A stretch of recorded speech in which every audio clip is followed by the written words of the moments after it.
చేసి తనకి రామ్ చరణ్ అని పెట్టారు. అలాగే రామ్ చరణ్ నాకు, ఎందుకంటే నాకు చిరంజీవి గారు అన్నయ్య కాదు, పితృ సమానులు, తండ్రి సమానులు. మా వదిన నాకు మాతృమూర్తి. సో నాకు రామ్ చరణ్, నేను బాబాయ్ వీటన్నిటికంటే కూడా నాకు ఎప్పుడు ఒక తమ్ముడు.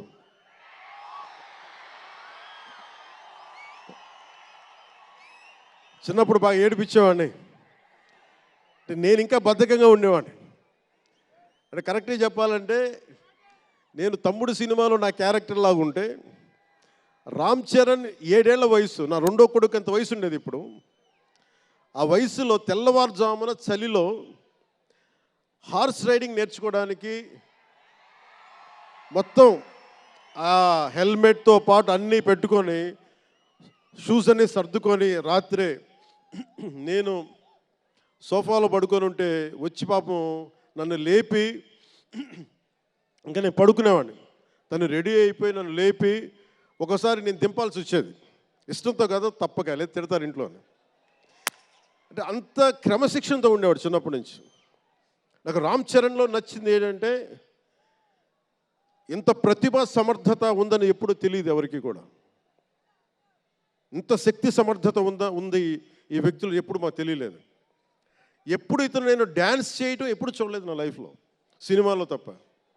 ఇంక సినిమాలో మాకు వ్యక్తిగత జీవితం నేను ఎప్పుడు చూడలే. అసలు మ్యూజిక్ వేస్తే కాలు కూడా ఆడించడు, కానీ అంత అద్భుతమైన డాన్సర్. అలాగే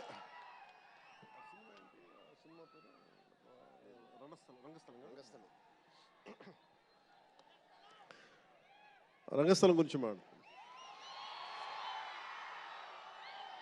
సుకుమార్ గారి డైరెక్షన్లో రంగస్థలం. నాకు నటన చూసి ఇతనికి బెస్ట్ యాక్ట్ అవార్డు రావాలని మనస్ఫూర్తిగా అనిపించింది. అంటే అంత గొప్ప పెర్ఫార్మెన్స్ చేశాడు. భవిష్యత్తులో ఇతను ఉత్తమ నటుడు కూడా కావాలి, ఉత్తమ నటుడు అవార్డు అందుకోవాలి. ఎందుకంటే తనకి ఇక్కడ పెరగల, ఆంధ్రాలో పెరగల, కీలకమైన సంవత్సరాలన్నీ తమిళనాడులో పెరిగాడు, కొంత హైదరాబాద్లో, తెలంగాణలో పెరిగాడు. ఇక్కడ గోదావరి జిల్లాల తాలూకు భావాలు, కల్చరు ప్రత్యక్షంగా ఎప్పుడు చూడాల. అవన్నీ తెలియకుండా ఆ క్యారెక్టర్లో ఇమిడిపోయి కొన్ని తరాలుగా గోదావరి తీర ప్రాంతంలో పుట్టిన వ్యక్తిగత యాక్ట్ చేసిన విధానం చూస్తే నాకు అమితంగా నాకు నచ్చింది. అంటే అంత గొప్ప నటుడు ఉన్నాడు. చిరంజీవి గారు వారసుడు అలా కాకపోతే ఇంకెలా ఉంటాడు. చిరంజీవి గారికి తగ్గ వారసుడు. తండ్రి మెగాస్టార్ అయితే కొడుకు ఏమవుతాడు, గ్లోబల్ స్టార్ అవుతాడు.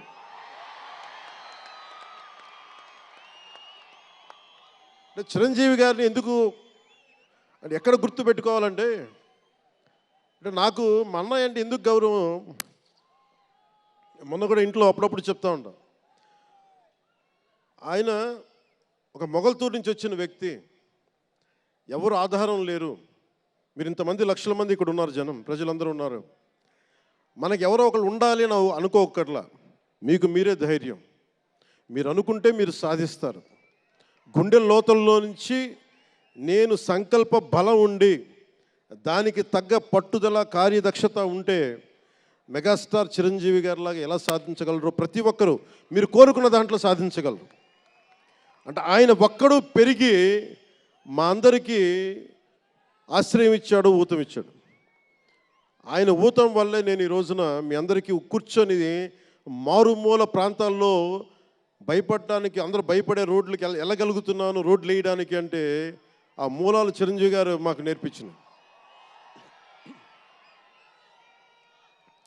అంటే ఇది ఎందుకు చెప్తున్నానంటే, నేను చిరంజీవి గారిని ఎంత కష్టపడేవారు ఆయన కష్టపడి బయటికి వచ్చి ఇంటికి వస్తే నేను అర్ధరాత్రి పూట వెయిట్ చేసేవాడిని అక్కడ సోఫాలో పడుకున్నాను హాల్లో. మా అన్నయ్య గారు ఎప్పుడు వస్తారు, ఆయన ఎంత కష్టపడేవారంటే కనీసం వచ్చి షూలు ఇప్పుకోవడానికి అసలు శక్తి ఉండేది కాదు.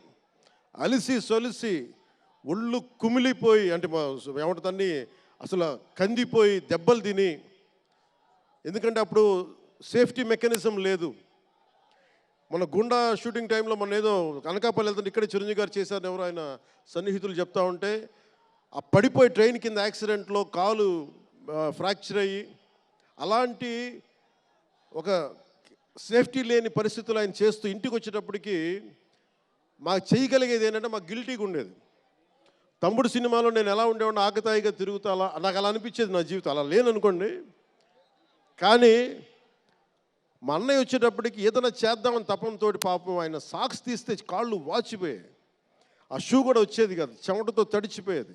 ఆయన షూలు తీసి ఆయన పాదాలు తుడిచి అది చేస్తే మాకు ఒక చిన్నపాటి ఉపశాంతి మాకు లభించేది. ఎందుకంటే ఇంత కష్టపడుతున్నాడు ఇంతమంది కోసం అనేది. అంటే అలాంటి కష్టాన్ని చూసి పెరిగాడు రామ్ చరణ్. అందుకే ఇది ఎందుకు ఆయన గురించి చెప్తున్నానంటే, మేము ఎప్పుడూ దీన్ని అహంకారంగా తీసుకోవాలి. మెగా అభిమానులు ఇలాంటి పదాలు మేము ఎందుకు మాట్లాడమంటే, ఇక్కడ అందరి హీరోల అభిమానులు ఉన్నారు. జూనియర్ ఎన్టీ, మీరు అందరు సినిమాలు చూస్తారు. రామ్ చరణ్ ఒక సినిమాని ఎక్కువ ఇంకొక హీరోని ఇష్టపడచ్చు, ఒక హీరోని ఎక్కువ ఇష్టపడచ్చు. జూనియర్ ఎన్టీఆర్ గారిని ఇష్టపడతారు, అల్లు అర్జున్ గారిని ఇష్టపడతారు,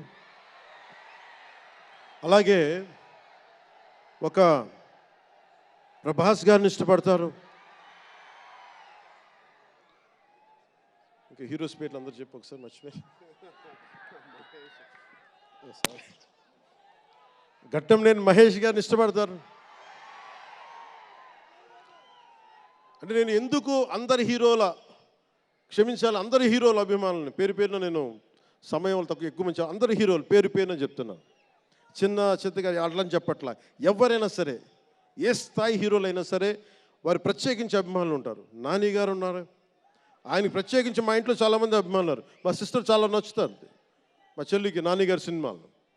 ఇలాగా మా ఇంట్లో అందరికి కూడా మాకు మా చిరంజీవి గారు మాకు నేర్పించింది ఒక హీరోని ద్వేషించే పని మాకు ఎప్పుడు మాకు తెలియదు. మాకు చిన్నప్పటి నుంచి మా జీవితంలో కళమా తల్లి సాక్షిగా చెప్తున్నాం, ఎప్పుడు కూడా మా ఇంట్లో ఈ హీరో సినిమా పోవాలి, మేము ఉండాలి మా ఇంట్లో ఎప్పుడు లేదు. అసలు ఆ సంస్కృతి మా ఇంట్లో లేదు. అందుకు మేము అందరం బాగుండాలని కోరుకుంటాం. ఎందుకు బాగుండాలని కోరుకుంటామంటే, సర్వే జనం సుఖినో భవంతు అని చెప్పి మా నాన్న నేర్పించిన ఇది మాకు సంస్కృతి. అది వాళ్ళే మేమే బాగుండాలి, వాళ్ళు బాగుండకూడదు అనుకుంటే ఎకానమీ తిరగాలి, అందరి దగ్గర డబ్బులు ఉండాలి, అందరూ బాగుండాలని కోరుకుంటాం. అలాంటి పరిస్థితుల్లో